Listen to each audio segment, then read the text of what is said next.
What's on, ladies and gentlemen? My name's Ross, I like games, and today we're going to be taking a look at some new Untamed cards. Over the past couple of days, we've looked at some new cards from this, including the ridiculously good Exhume, which lets you get any creature of any house back from your discard pile and play it immediately, which is a bit over the top good. And we've looked at some new cards from Brobnar, including the Flex, which allows you to Super Reap to half the power of one creature. Now it's time to have a little bit of a look at the new Untamed cards that were spoiled. And incidentally, the cards I just mentioned earlier and all the cards that have so far been revealed from Age of Ascension, I've covered all of them in videos. I'll pop a bunch of links in the description so you can go and check them out at your leisure. Now, in the other two houses, there was one creature, or one card, which just really jumped out as, oh my god, that's amazing. I'm not sure Untamed has that from the cards we saw the other day, but I am extremely interested in Bumblebird.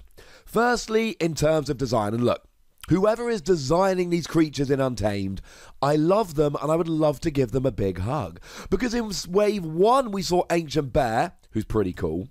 We saw Snufflegator, who was the best designed creature in Wave 1. Come at me in the comments, bro. And we've already seen Mama Swarm in Wave 2, which is pretty adorable. The design of Bumblebird is amazing, and I love him. Or her. But it's a 1-power creature. And it doesn't have Elusive, it doesn't have Skirmish. It is one of the weakest creatures you will ever find. But what does it actually do? Well, it's got the Alpha keyword skill, which means it has to be played at the beginning of your turn once you've played a single card, or used a single card, or discarded a single card. You can't play this. It has got to be the very first thing you do in the play, use, discard part of your turn. Okay. But generally speaking, there are really good reasons why a card would have this keyword skill, because they'd be full-on, flat-out, phenomenally broken if they didn't. Well, what it says is that when you play it, you may put 2+1 power counters on each other friendly Untamed creature. There we go. That's why we got the Alpha keyword skill here. Because if we didn't, then you would literally just sit there playing a whole bunch of creatures as fast as you can, and then you drop down Bumblebird, they'd all get +1 power counters. This makes perfect sense to me. But if you can get a couple of Untamed turns in a row, this is really good. This is going to help you to pepper down a whole bunch of creatures one turn, and then play this down to give them all a power bump the next turn. And remember, in Keyforge, your power is basically your health and your attack, which means that getting +2 power will both up your health and it will up your attack. So let's take something like my boy Snufflegator earlier. It's got Skirmish, which means that when you attack, you don't take any damage in return. This is when you start the attack, not when your opponent starts the attack. If you are attacked, fine. It doesn't do anything. So now, instead of having a 4-power creature that can attack with no repercussions, you've got a 6-power creature, which can attack with no repercussions, which is pretty gosh darned important. Something like Ancient Bear that I mentioned earlier has got a really nice skill, Assault 2. So when you attack, you deal 2 damage before you go after the attacked enemy. Well, it used to be that if you went after a 5-power creature, you would be KO'd as well, but you could actually take down a 7-power creature because of the assault. Well, now you can go after a 6-power creature and you will survive, or you can go after a 9-power creature and it will take you down, but you'll actually take it down as well, which is redonk. One of my favourite uses for this is Mushroom Man. Mushroom Man is low-key one of the most powerful creatures back in Call of the Archons, the first set of Keyforge. Mushroom Man is a 2-power creature which looks really bad, except it gets +3 power for each unforged key you have. So it's always going to be minimum 5 power, but at the beginning of the game before you forge a key, you're rocking 11 power. Well, if you can get this down before you end up forging a key, then Mushroom Man becomes a 13-power creature, at least until you forged a key, and then you actually got more power than Khalifi Dragon.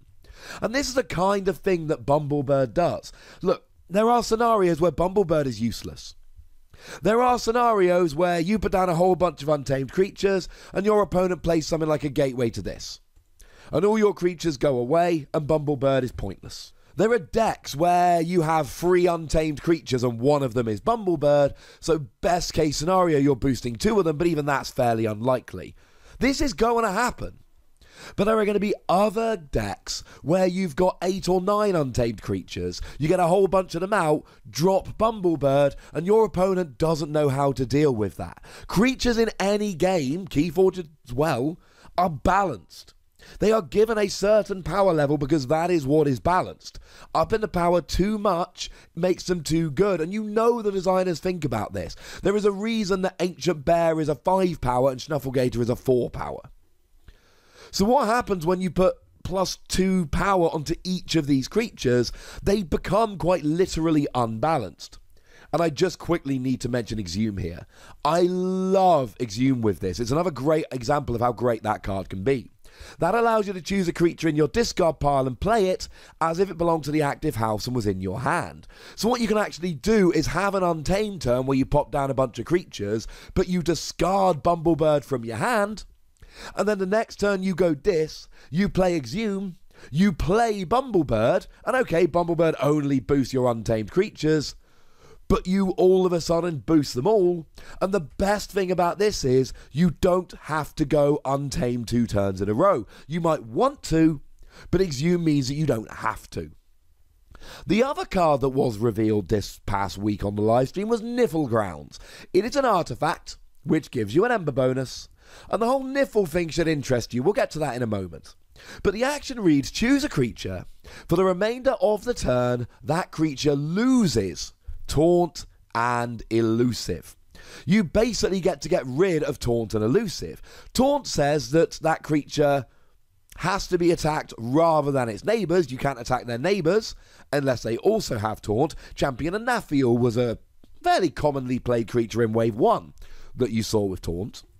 And then Elusive means that when you try and take it down, it doesn't actually work. You have to attack twice. First attack, nothing happens. Second attack, the battle happens like normal. And I find it very interesting here that in set 1, in Call of the Archons, Untamed actually did have Perilous Wild, which destroyed each elusive creature flat out. And of course, it had Niffle Ape, which ignored Taunt and Elusive. And this is where the whole theme really comes into play here. Niffle Ape ignores Taunt and Elusive.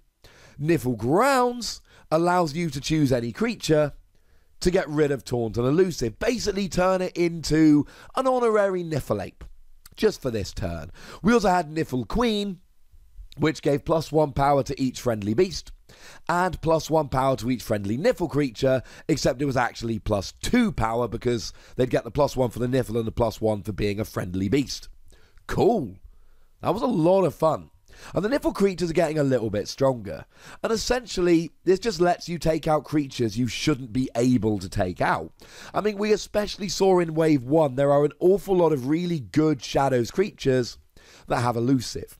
Something like Noddy the Thief, which has an action that lets it steal an Ember every turn and has got Elusive. So you've got to dedicate essentially 2 creatures to trying to take it down, or it's going to sit there just getting rid of all of your Ember.